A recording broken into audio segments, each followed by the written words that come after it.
El silencio en la mansión de Fernando era una entidad pesada casi tangible. No era la ausencia de ruido, sino la resonancia de un luto que se había prolongado por 2 décadas. Desde el día en que su esposa, Elvira, había muerto y él había cerrado el piano de cauda en el salón principal, sellando con él su corazón. Fernando, a sus 73 años, era la imagen perfecta del éxito económico madrileño, vestía cachemira fina, su cabello canoso estaba perfectamente cortado, y sus ojos grises reflejaban la luz amortiguada de los candelabros. Pero debajo de esa fachada pulcra solo habitaba un hombre roto, adicto a su propia miseria. La casa de la calle Serrano era tan inmensa que casi requería un mapa, y mantenerla en orden era el trabajo de doña María, una mujer de 60 años con manos curtidas por el trabajo y una bondad infinita en su mirada. María había trabajado para Fernando desde que Elvira aún vivía. Conocía la casa, pero lo más importante, conocía el dolor que habitaba en su dueño. Sin embargo, en las últimas semanas, María había llegado tarde. Sus movimientos eran lentos, sus hombros caídos por el agotamiento,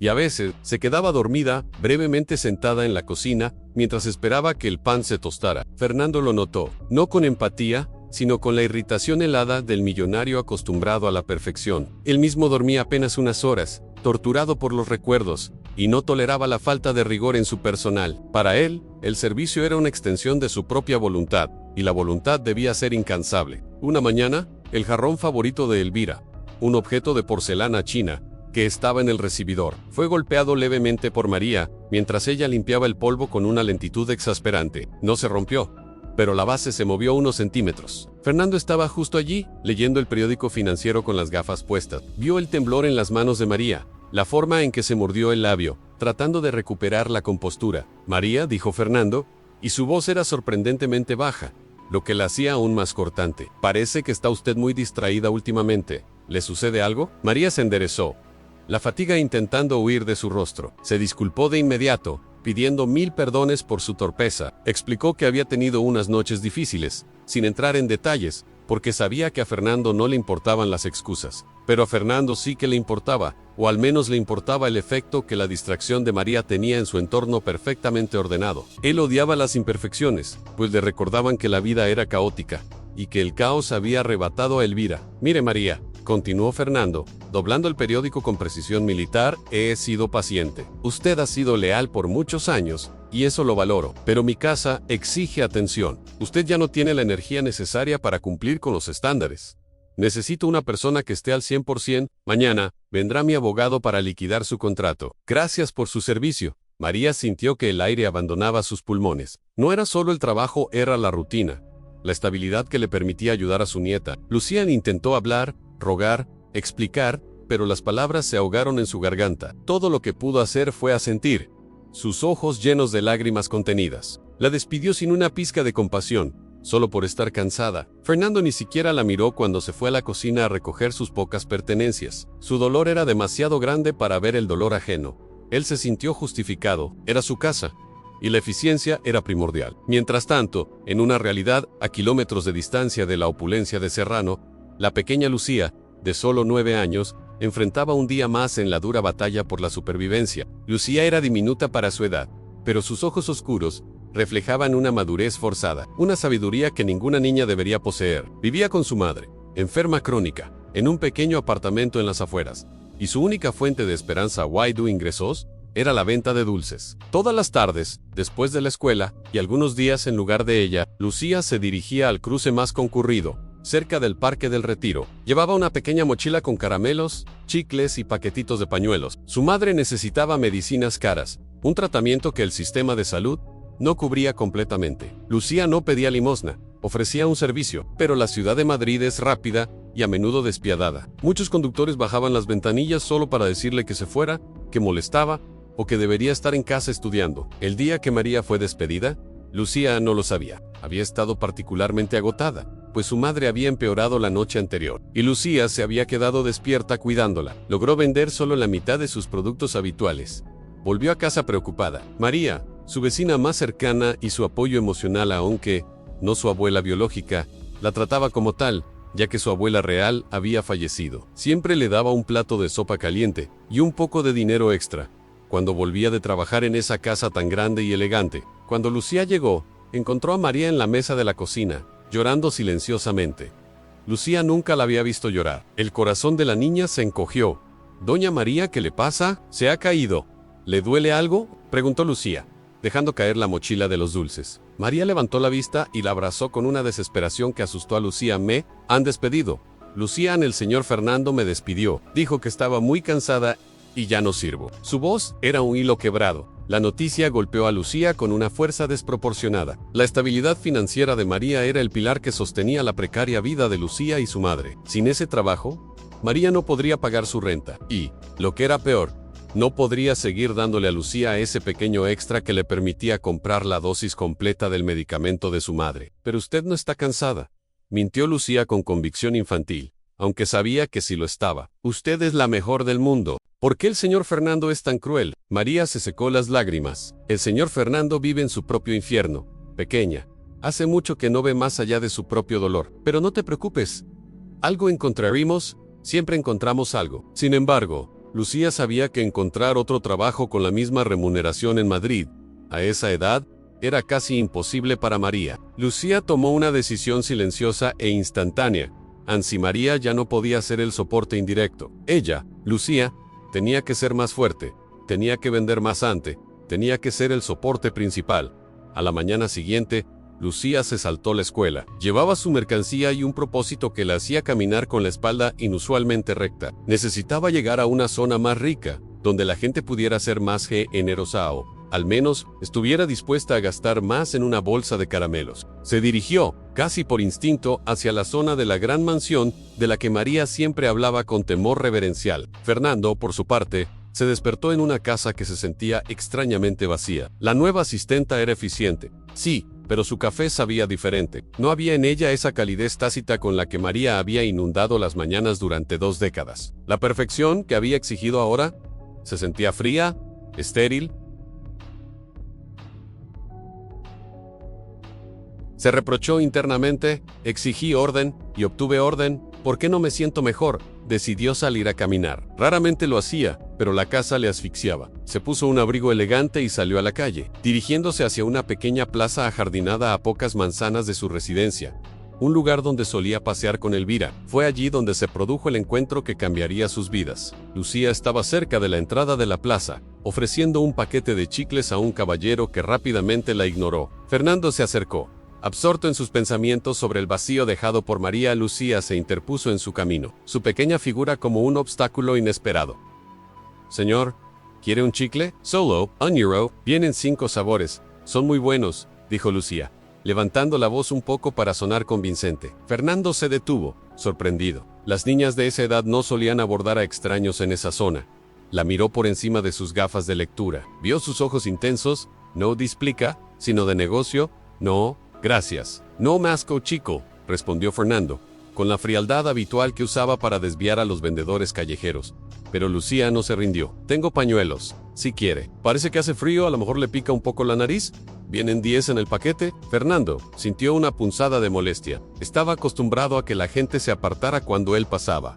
Pero esta niña, con su audacia silenciosa, era diferente. Se quedó mirándola, evaluándola. Estaba limpia, pero su abrigo era viejo y sus zapatos estaban gastados. «¿Por qué no estás en la escuela?», preguntó Fernando, el tono de un interrogatorio más que de preocupación.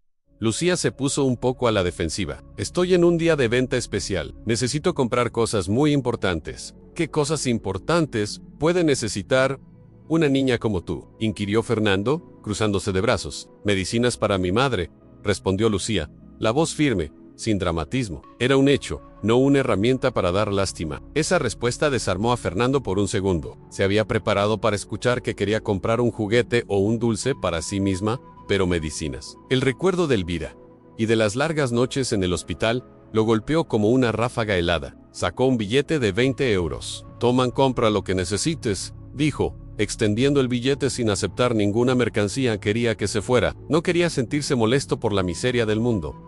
Lucía no tomó el billete, él levantó la barbilla. «No necesito que me regale dinero, señora, yo trabajo. Si quiere los pañuelos, me da €1. Si quiere ayudarme, compre mi producto. Me gusta ganarme el dinero». Fernando se quedó helado. La honestidad y el orgullo de la niña eran inusuales, casi chocantes. se encontró con una extraña admiración. Este no era el típico truco para obtener limosna. Resignado, metió los 20 euros de nuevo en su cartera y sacó una moneda de 2 euros. «Dame un paquete de pañuelos». Entonces, Lucía sonrió, una sonrisa tan fugaz y brillante que iluminó sus ojos cansados. Le entregó el paquete con cuidado y le dio el cambio en «Gracias, señor. Que tenga un buen día». Fernando se alejó lentamente, sintiendo el paquete de pañuelos en la mano. Por primera vez en meses, su mente no estaba ocupada por las cuentas bancarias o el recuerdo obsesivo de Elvira. Estaba pensando en la niña. ¿Por qué una niña de 9 años tenía que tener tanto orgullo y tanta responsabilidad? El encuentro fue breve, pero sembró una semilla en el árido corazón de Fernando. Volvió a la plaza al día siguiente, bajo el pretexto de necesitar otro paseo. Y, para su sorpresa, Lucía estaba allí. «Buenos días, señor», saludó ella con familiaridad. «Hoy necesita chicles o caramelos». Fernando se detuvo. «Niña, ¿no tienes colegio de nuevo?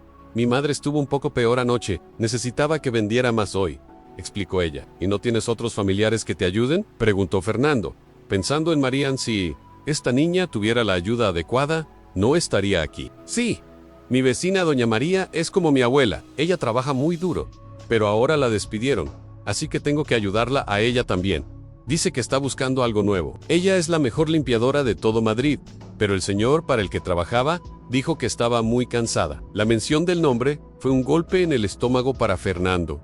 Marian y esta niña era la razón del agotamiento de María. María no estaba simplemente holgazaneando, estaba sobrecargada por una segunda vida, una vida de cuidado y sacrificio que él en su egoísmo nunca se había molestado en preguntar. Había despedido a una empleada leal por la nobleza de su esfuerzo invisible.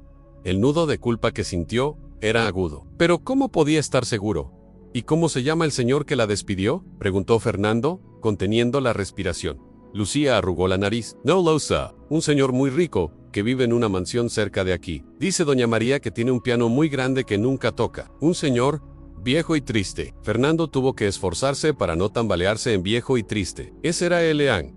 La descripción era tan precisa, tan desprovista de malicia, que le dolió. «¿Y tu madre?», inquirió Fernando, cambiando rápidamente el tema. «¿Qué enfermedad tiene?». Lucía explicó la condición de su madre con la terminología médica que había aprendido de las enfermeras y los médicos. Era una enfermedad degenerativa que requería medicamentos específicos y costosos para frenar su avance. Fernando, que poseía una fundación benéfica que solo usaba para deducciones fiscales, sintió una oleada de vergüenza. Mientras él vivía rodeado de objetos de valor incalculable que no le traían felicidad, esta niña vendía chicles para pagar una vida. Compró todos los dulces que Lucía llevaba en la mochila. Le pagó 100 euros, aceptando un único caramelo de menta. Esta vez, Lucía aceptó, ya que había comprado toda su mercancía. «Señor, con esto puedo comprar la mitad de la dosis de este mes», dijo Lucía, sus ojos brillando de gratitud. «Escúchame, Lucía», dijo Fernando, hablándole con una seriedad que no usaba ni siquiera en el consejo de administración. «Yo conozco a doña Marian y también sé un poco sobre ese señor rico que vive cerca. Creo que cometió un gran error al despedirla. Pero ahora,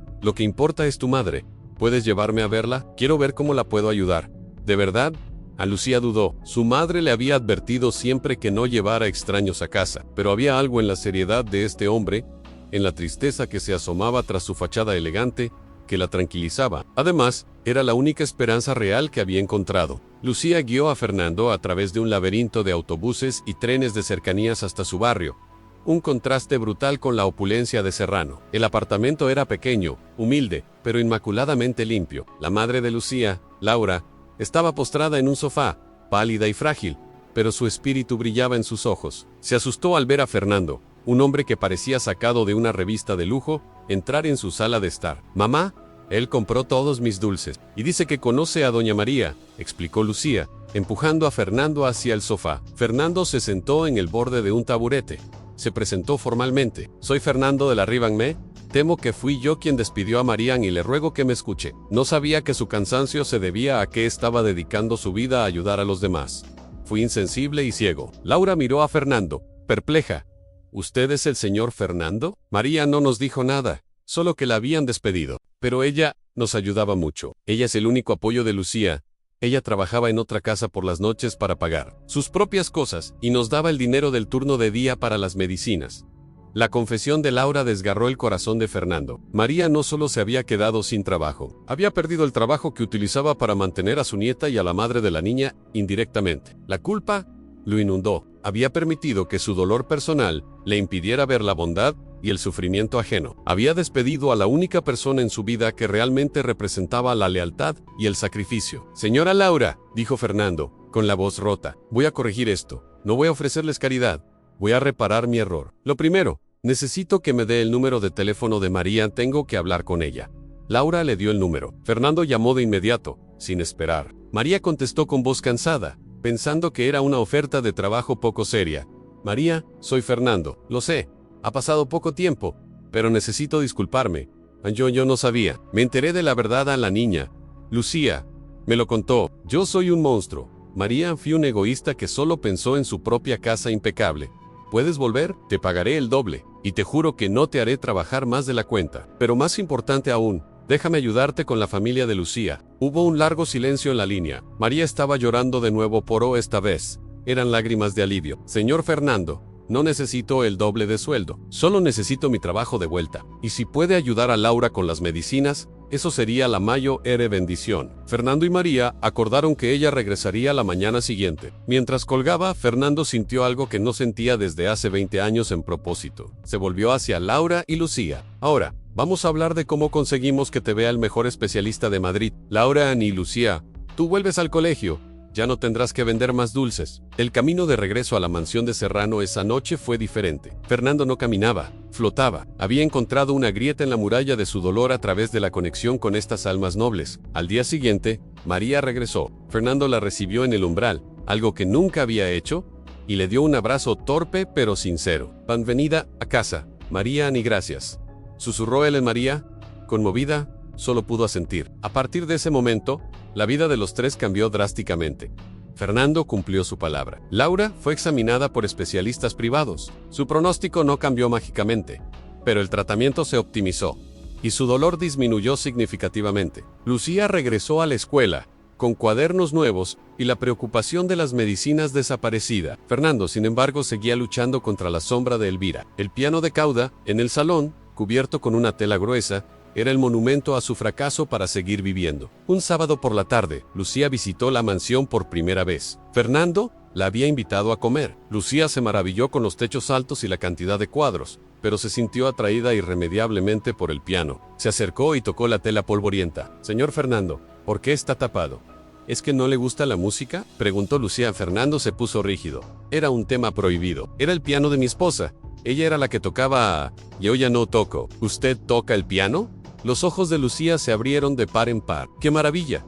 ¿Puede tocar algo para mí? Solo un poquito, por favor. Fernando sintió el peso de 20 años de dolor concentrado en la punta de los dedos de esa niña. Tocar el piano significaba invocar a Elvira, revivir la alegría que se había ido. No, Lucía, no puedo, dijo con brusquedad. Lucía, sin embargo, poseía la persistencia de alguien que había luchado demasiado para rendirse. Se sentó en el banquillo frente al piano Sabralatila. Doña María dice que la música es la mejor medicina para el alma, dijo ella, mirando el teclado cubierto. Mi madre, cuando está muy malita, le pido que me cante una canción muy suave, y eso le ayuda a respirar mejor. Lucía se levantó y se acercó a Fernando. Tomó su mano, una mano vieja y fuerte, acostumbrada a firmar millones, y la llevó suavemente hacia el piano. Si usted toca, quizás ese piano sepa que ya es hora de que suene de nuevo. Las cosas bonitas no deben estar calladas para siempre, ¿verdad?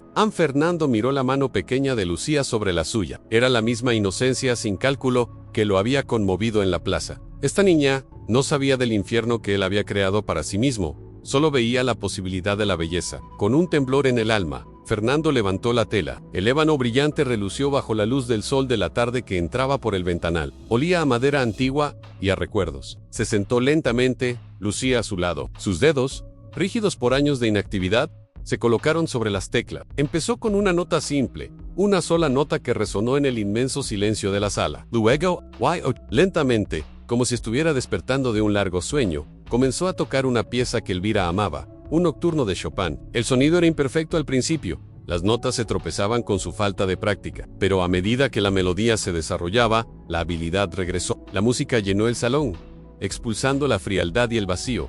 Fernando no solo tocaba, lloraba, lágrimas silenciosas rodaban por sus mejillas. Lágrimas que no habían podido salir en 2 décadas. No eran lágrimas de tristeza pura, sino de liberación. La música era un puente entre su pasado y su presente. Y Lucía era el motor de ese puente. Cuando terminó, el silencio fue diferente. Era un silencio cálido, lleno de la promesa de la vida. Lucía aplaudió con entusiasmo. «Es usted maravilloso, señor Fernando, la mejor medicina que he oído». Fernando se volvió hacia ella, su rostro empapado, pero sonriendo por primera vez con verdadera autenticidad. Había recuperado una parte de sí mismo que creía muerta. La relación de Fernando, Lucía y María se profundizó en las semanas siguientes. Fernando ya no era el ermitaño rico y frío. Comenzó a invertir su energía no solo en ayudar a la familia de Lucía, sino en reestructurar su fundación para apoyar a otras familias en situaciones similares, siempre priorizando la ayuda a los niños que trabajaban para cuidar a sus padres. Sin embargo, en todo drama, la vida siempre interpone obstáculos. Fernando tenía un sobrino ambicioso, Ricardo, que había estado esperando pacientemente la muerte de su tío para heredar la fortuna. Ricardo notó el cambio en la vida de Fernando, la alegría renovada, el gasto en tratamientos médicos para una familia que no era la suya, y especialmente la presencia constante de una niña y una ex empleada. Ricardo se presentó en la mansión, buscando la confrontación. «Tío Fernando, necesito hablar contigo seriamente. He visto los movimientos en tus cuentas. Estás financiando a una familia desconocida. Y esa criada que despediste, esa María, ¿qué hace de vuelta? Esto es un peligro para el patrimonio familiar», exclamó Ricardo, con un tono de indignación calculado. Fernando lo miró con calma. Hace un mes, se habría enfadado y habría despedido a Ricardo, pero ahora tenía una armadura emocional. «Ricardo, el patrimonio familiar es asunto mío. Y la señora María ha regresado porque es una mujer de honor y nobleza que yo, en mi miopía, no supe valorar. Estaba cansada. Sí, pero estaba cansada porque estaba sacrificando su vida para que Lucía pudiera comprar las medicinas de su madre. La despedí por mi egoísmo, y ahora estoy reparando mi error. Si eso no te gusta, puedes irte». Ricardo, sin embargo, no se dio por vencido. Amenazó con llevar a Fernando a los tribunales, alegando que su tío ya no estaba en sus cabales, que estaba siendo manipulado por una niña y una anciana para obtener dinero. El conflicto se intensificó hasta el punto de que Ricardo contrató un abogado para investigar las transacciones, y la relación de Fernando con Lucía en la presión legal fue inmensa. Fernando se sintió agotado, temiendo que Ricardo pudiera usar tecnicismos legales para quitarle la capacidad de ayudar a Lucía y Laura, y que todo su esfuerzo por redimirse fuera en vano. Una tarde Lucía, que había oído fragmentos de las discusiones entre Fernando y Ricardo, se acercó a Fernando, que estaba sentado en su escritorio, con la cabeza entre las manos. «Señor Fernando, ¿es por mi culpa que su familia está enfadada con usted?», preguntó Lucía, con el miedo brillando en sus ojos. Fernando la abrazó. El miedo por ella era más fuerte que cualquier preocupación legal. «No, Lucía Ann, no es culpa tuya. Es culpa de las personas que solo valoran el dinero. Yo he cometido errores, pero tú y tu madre me han enseñado que la vida tiene que ver con amar y ayudar, no con acumular. Tu amor por tu madre y el sacrificio de María son más valiosos que todo el oro de esta casa». Fernando tomó una decisión.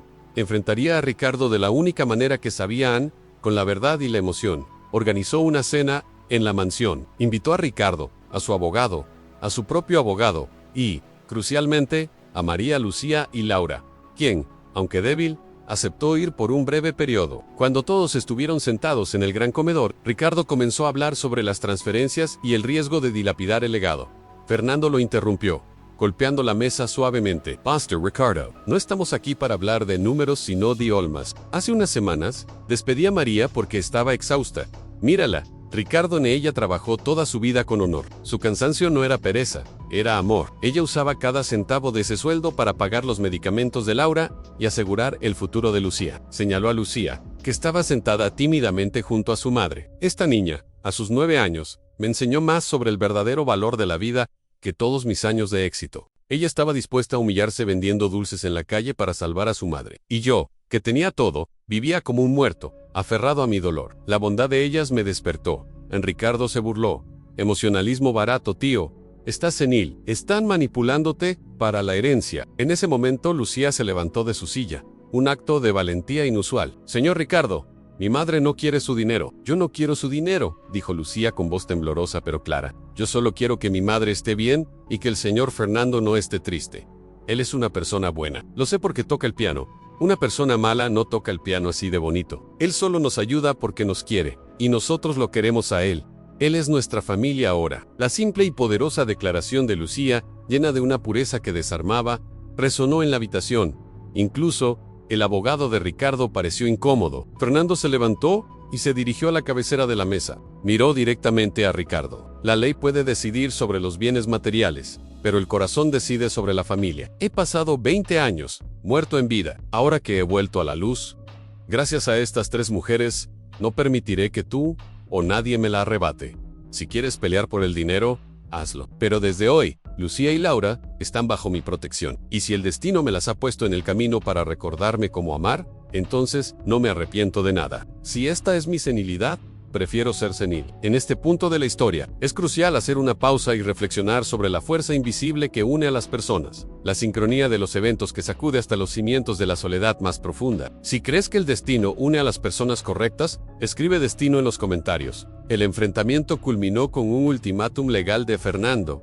Si Ricardo continuaba con la demanda, Fernando destinaría la Mayo R parte de su fortuna a una nueva fundación dedicada a la infancia desfavorecida, dejando a Ricardo con una porción mínima. La amenaza funcionó. Ricardo se retiró, no por conciencia, sino por avaricia. La casa de Fernando, que una vez fue una tumba de recuerdos, se transformó en un hogar. Lucía y Laura se mudaron a una sección del enorme apartamento. Laura recibió cuidados las 24 horas del día y Lucía floreció en el colegio, con Fernando ayudándola con las matemáticas y, por supuesto, enseñándole a tocar el piano. María se convirtió en algo más que la gobernanta. Era la confidente de Fernando, la abuela de Lucía y una amiga leal. Su cansancio desapareció, reemplazado por la satisfacción de ver a su propia familia prosperar bajo un techo seguro. Fernando, el millonario que había despedido a una empleada por estar cansada, no solo había reparado su error, sino que había encontrado una segunda oportunidad para vivir. La música fluía por la mansión a diario, y el sonido del piano de cauda ya no evocaba el dolor, sino la promesa de un futuro lleno de risas infantiles y la calidez de la verdadera conexión. Epílogo. Pasaron los años. Elvira nunca fue olvidada, pero su recuerdo dejó de ser una carga paralizante para convertirse en una dulce melodía de fondo. Lucía, ya una adolescente brillante, se preparaba para la universidad. Su madre, Laura, aunque seguía enferma, vivía con calidad y rodeada de amor. Fernando, a sus 80 y tantos años, seguía dirigiendo su fundación con pasión, pero su papel favorito era el de abuelo adoptivo. Su vida, que una vez fue un desierto, se había convertido en un oasis. Una tarde de invierno, mientras Lucía practicaba el nocturno de Chopin en el piano de cauda, Fernando y María la observaban desde la puerta del salón, con una taza de té caliente en las manos. «Señor Fernando», dijo María, con una sonrisa arrugada por la felicidad, «mire lo que ha hecho. Ha salvado a 3 personas. Y de paso, se ha salvado a usted mismo». Fernando tomó la mano de María. «No, María, Lucía y usted me salvaron a mí. Me enseñaron que el Mayo era el lujo, no es el dinero, sino la capacidad de sentir y de dar». Lucía terminó la pieza con una nota final, perfecta, y se volteó hacia ellos. Vio el amor en sus ojos, un amor que había nacido de la miseria, el egoísmo y un despido injusto, pero que se había transformado en una familia irrompible. Fernando sabía que su vida era la prueba de que, a veces, la Mayo R redención viene disfrazada de la Mayo R equivocación. Si esta historia tocó tu corazón, dale like y comparte con quien es tu verdadera familia.